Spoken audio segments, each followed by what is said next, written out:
एक था एक घना जंगल। उस जंगल में एक खूबसूरत झील थी। झील के किनारे एक महल था। उस महल में रहती थी एक रानी। रानी बहुत ही खूबसूरत थी, लेकिन वो अंधेरी थी। एक जादूगर ने उसे श्राप दिया था। रानी बहुत दुखी रहती थी। वो दिन रात रोती रहती थी। एक दिन एक राजकुमार उस जंगल से गुजर रहा था। उसने रानी को रोते हुए देखा। राजकुमार ने रानी से पूछा, आप क्यों रो रही हैं? रानी ने राजकुमार को अपना सारा दुख बताया। राजकुमार ने रानी से कहा, मैं आपको इस श्राप से मुक्त करा दूंगा। राजकुमार ने एक बुद्धिमान ऋषि से मिलकर रानी को श्राप से मुक्त करने का उपाय पूछा। ऋषि ने राजकुमार को बताया कि रानी को श्राप से मुक्त करने के लिए उसे एक दुर्लभ फूल लाना होगा। वो फूल एक बहुत ही ऊंचे पहाड़ की चोटी पर उगता था। राजकुमार ने वो फूल ढूंढने के लिए निकल पड़ा। उसे बहुत सारी मुश्किलों का सामना करना पड़ा। उसने जंगली जानवरों से लड़ाई की, नदियों को पार किया और ऊंचे ऊंचे पहाड़ों पर चढ़ाई की। आखिरकार उसे वो दुर्लभ फूल मिल गया।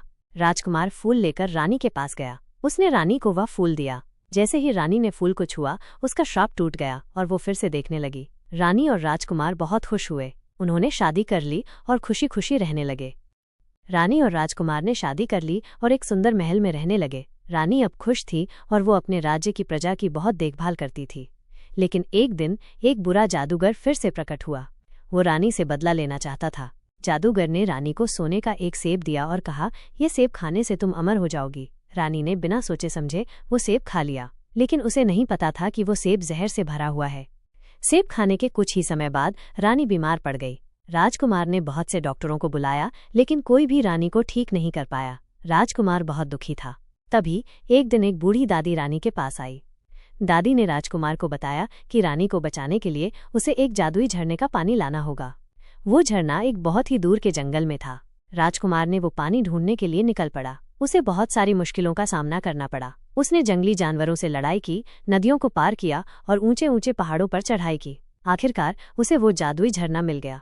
राजकुमार ने झरने का पानी लेकर रानी के पास गया। उसने रानी को वह पानी पिलाया। जैसे ही रानी ने पानी पिया, वो ठीक हो गई। रानी और राजकुमार बहुत खुश हुए। उन्होंने जादूगर को ढूंढ निकाला और उसे सजा, लेकिन उनकी खुशी ज्यादा दिन नहीं टिक पाई। राजकुमार को एक दिन पता चला कि जादुई झरने का पानी सूख रहा है। अगर झरने का पानी पूरी तरह सूख गया तो रानी फिर से बीमार पड़ जाएगी। राजकुमार ने झरने के सूखने का कारण जानने के लिए एक बुद्धिमान बुजुर्ग से मिला। बुजुर्ग ने राजकुमार को बताया कि झरने का पानी इसलिए सूख रहा है क्योंकि झरने के नीचे एक जादुई झील है। उस झील में एक ड्रैगन रहता है। ड्रैगन झील का पानी पी रहा है, इसलिए झरने का पानी सूख रहा है। राजकुमार ने ड्रैगन को मारने का फैसला किया। उसने एक तलवार ली और ड्रैगन से लड़ने के लिए निकल पड़ा। ड्रैगन बहुत ताकतवर था। राजकुमार उससे कई बार हार गया, लेकिन उसने हार नहीं मानी। आखिरकार उसे ड्रैगन को मारने का एक तरीका मिल गया। राजकुमार ने ड्रैगन की कमजोरी का पता लगा लिया। उसने ड्रैगन को एक गुफा में फंसा दिया और फिर उस गुफा को ढक दिया। ड्रैगन गुफा में फंसकर मर गया। झील का पानी फिर से बहने लगा और झरने का पानी भी भर गया। रानी फिर से पूरी तरह से ठीक हो गई। रानी और राजकुमार बहुत खुश हुए। उन्होंने अपने राज्य में शांति और खुशी स्थापित कर दी थी, लेकिन उनकी खुशी ज्यादा दिन नहीं टिक पाई। एक दिन उन्हें पता चला कि उनका महल शापित हो गया है। महल में अजीब अजीब आवाजें सुनाई देने लगीं और रात को महल में रोशनी होने लगी। राजकुमार ने महल के शाप को तोड़ने के लिए एक बुद्धिमान जादूगर से सलाह ली। जादूगर ने राजकुमार को बताया कि महल में एक खजाना छिपा हुआ है। अगर राजकुमार उस खजाने को ढूंढ लेता है तो महल का शाप टूट जाएगा। राजकुमार ने खजाना ढूंढने के लिए महल के हर कोने को खंगाला। उसे कई गुप्त कमरे मिले, लेकिन खजाना नहीं मिला।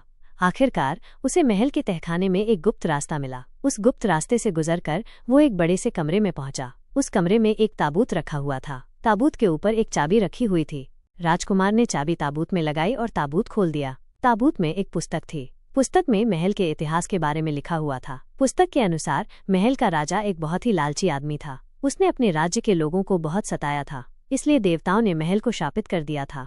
राजकुमार ने पुस्तक को पढ़कर महल के इतिहास के बारे में जान लिया। उसने महल के राजा की गलतियों के लिए माफी मांगी और देवताओं से महल का शाप तोड़ने की प्रार्थना की।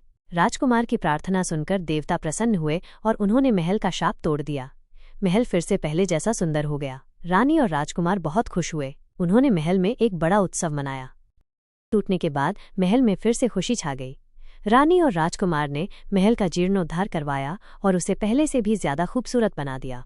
उन्होंने महल में एक बड़ा पुस्तकालय बनवाया जिसमें दुनिया की सभी किताबें थीं। उन्होंने महल में एक बड़ा बगीचा भी बनवाया जिसमें हर तरह के फूल और पेड़ थे।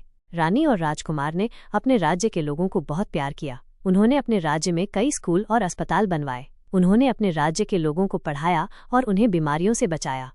लेकिन उनकी खुशी ज्यादा दिन नहीं टिक पाई। एक दिन आसमान में काले बादल छा गए और तेज हवाएं चलने लगीं। एक बुरा जादूगर फिर से प्रकट हुआ। उसने रानी और राजकुमार को श्राप दे दिया कि वे कभी भी बच्चे पैदा नहीं कर पाएंगे। रानी और राजकुमार बहुत दुखी हुए। उन्होंने जादूगर को ढूंढने की बहुत कोशिश की, लेकिन वे उसे नहीं ढूंढ पाए। उन्होंने कई ऋषि मुनियों से सलाह ली, लेकिन कोई भी उन्हें इस श्राप से मुक्त नहीं कर पाया। तभी एक दिन एक परी उनके पास आई। परी ने उन्हें बताया कि इस श्राप को तोड़ने के लिए उन्हें एक जादुई झरने का पानी पीना होगा। वो झरना एक बहुत ही दूर के जंगल में था। रानी और राजकुमार ने वो झरना ढूंढने के लिए निकल पड़े। उन्हें बहुत सारी मुश्किलों का सामना करना पड़ा। उन्होंने जंगली जानवरों से लड़ाई की, नदियों को पार किया और ऊंचे ऊंचे पहाड़ों पर चढ़ाई की। आखिरकार उन्हें वो जादुई झरना मिल गया। रानी और राजकुमार ने झरने का पानी पिया। जैसे ही उन्होंने पानी पिया, परी का जादू टूट गया और वे फिर से बच्चे पैदा कर सकते थे। रानी ने एक सुंदर बच्चे को जन्म दिया। रानी और राजकुमार बहुत खुश हुए। उन्होंने अपने बच्चे का नाम आकाश रखा।